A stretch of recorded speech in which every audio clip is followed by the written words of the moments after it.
The banking collapse has begun, and the government responded by bailing out the banks. Now, I know some people are going to have a problem with that statement, and the government is consistently reminding everyone that this isn't a bailout, yet even Neil Berthosky, who oversaw the Troubled Asset Relief Program in 2008, has a hard time seeing it any other way than a bailout. He was quoted as saying, "If your definition is government intervention to prevent private losses, then this is certainly a bailout." In just the past week, we've had a total of 3 banks collapse, and with the stock market open on Monday, many more banks were down massively as fear and uncertainty led to people being wary of which bank may collapse next. Now, the very first bank to collapse was Silvergate Bank, which was heavily invested in the crypto space. After the collapse of crypto in 2022 and the failure of FTX, which Silvergate had connections to, many institutions and individuals became wary of working with them. And deposits the bank had slowly dwindled, and their stock crashed almost 90% in late 2022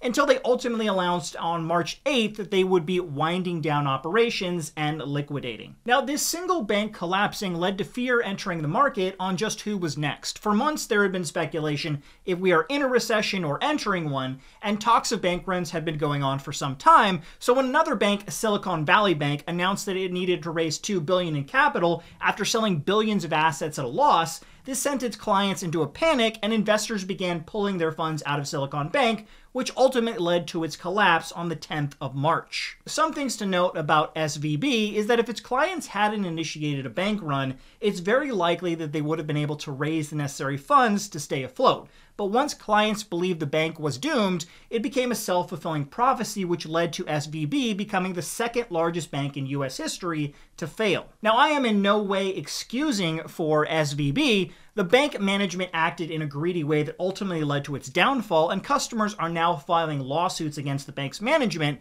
but it's very possible that this bank could have recovered if their clients hadn't panicked. Most of their clients were startups such as Roblox and Roku that had collectively hundreds of millions of dollars in uninsured finances in the bank. Had they not all tried to withdraw all their funds in a matter of days, this situation at Silicon Valley Bank could have ended much differently. Unfortunately, the pain did not stop there, because over the weekend, Signature Bank also had its clients withdraw over $10 billion in deposits after seeing the collapse of SVB. The government preemptively stepped in and took over the bank to prevent another meltdown, and this led to Signature Bank becoming the 3rd largest bank to collapse in US history. A pretty ominous sign when both the 2nd and 3rd largest bank collapses happen within days of each other. The banking collapse also spread to other markets as the fear continued. Signature Bank had heavy investments in crypto, and its collapse triggered fear in the blockchain community, which caused the 2nd largest stablecoin in the world, which is supposed to be pegged 1-for-1 with the dollar, to collapse all the way down to 87 cents a coin. This is never supposed to happen,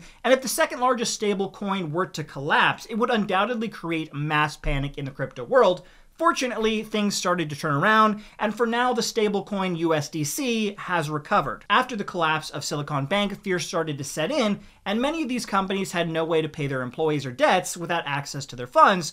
But late Sunday, the federal government announced clients would be able to get access to all their funds, even those that were unsecured, thus alleviating a lot of the concern that this could end up ruining many companies. Now, here lies where the bailouts come into play. The government is doing everything in its power to make sure that everyone knows this isn't a bailout, and the banks will be liquidated. However, they are now stepping in and using FDIC funds to rescue uninsured assets. The FDIC was created in 1933 and protects your assets in regulated banks up to $250,000 through the Deposit Insurance Fund. Normally, this works fine as banks pay into it every year, and the accounts covered by this are small. However, the government announced that all accounts at Silicon Bank, many of them in the hundreds of millions, would be secured and paid back with the use of the Deposit Insurance Fund. Doing so will drain the fund and could potentially cause new fees to be introduced to replenish its reserves. Now, the banks are the ones that will have to pay any new fees to replenish the deposit fund,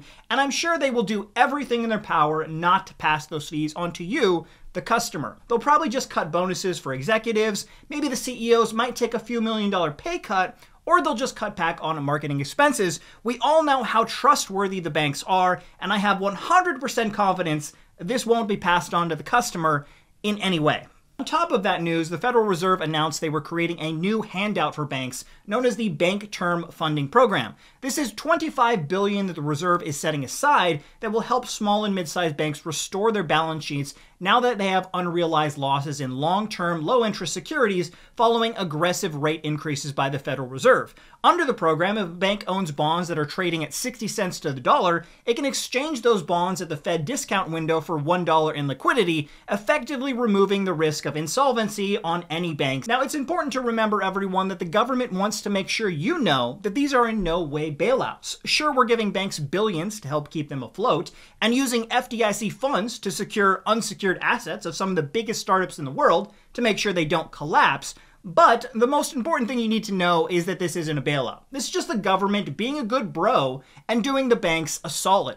I'm sure these billions flushed down the toilet will in no way come back to bite the common man in the butt, because as we all know, the government is always looking out for the little guy and will always have your best interest in heart.